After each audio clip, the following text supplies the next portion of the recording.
Assalamualaikum warahmatullahi wabarakatuh dan salam sejahtera untuk kita semua. Nah, pada kesempatan kali ini saya akan sedikit menjelaskan mengenai asal-usul kehidupan menurut atau berdasarkan percobaan Francisco Redi yang kemudian dikenal dengan teori biogenesis. Pada awalnya, ada teori yang menyatakan bahwa makhluk hidup terbentuk dengan sendirinya atau terbentuk secara spontan yang timbul dari benda atau barang yang mati. Nah, teori ini dikenal dengan teori abiogenesis. Nah, teori abiogenesis ini berkata bahwa kehidupan berasal dari materi yang tidak hidup atau benda mati dan pembentukannya terjadi begitu saja atau secara spontan. Nah, teori abiogenesis ini dikemukakan oleh Aristoteles, John Needham, dan juga Anthony van Leeuwen. Nah, setelah diamati beberapa hari, ternyata pada toples yang pertama atau toples yang tertutup itu, dagingnya tetap bersih.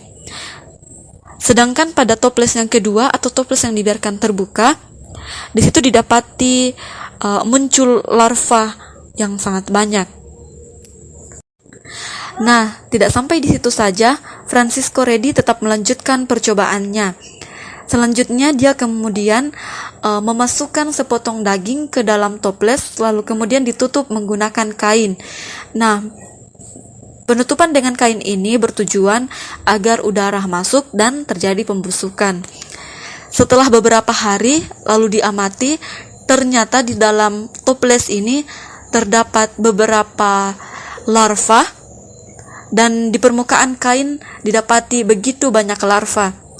Nah, dari percobaan ini Francisco Redi berpendapat bahwa larva yang ada di dalam daging adalah larva yang jatuh dari atas kain, dari atas permukaan kain. Nah, kesimpulan dari percobaan Francisco Redi ini yaitu bahwa belatung atau larva tidak muncul begitu saja pada daging, tetapi karena adanya makhluk hidup lain, yaitu lalat yang hinggap pada daging. Nah, makhluk hidup tidak muncul secara spontan begitu saja, tetapi karena adanya makhluk hidup lain. Dalam percobaan ini, yaitu belatung atau larva tidak muncul begitu saja, tetapi karena adanya lalat yang hinggap pada daging dan bertelur di sana, sehingga muncullah larva atau belatung.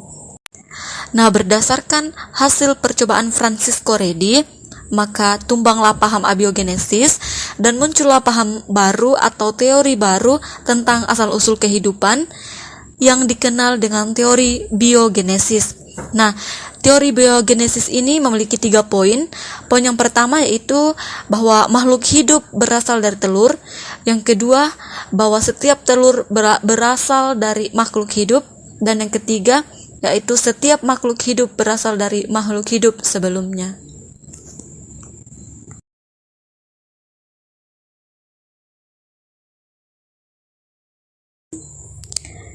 Demikian penjelasan yang bisa saya sampaikan, kurang dan lebihnya mohon dimaklumi dan terima kasih.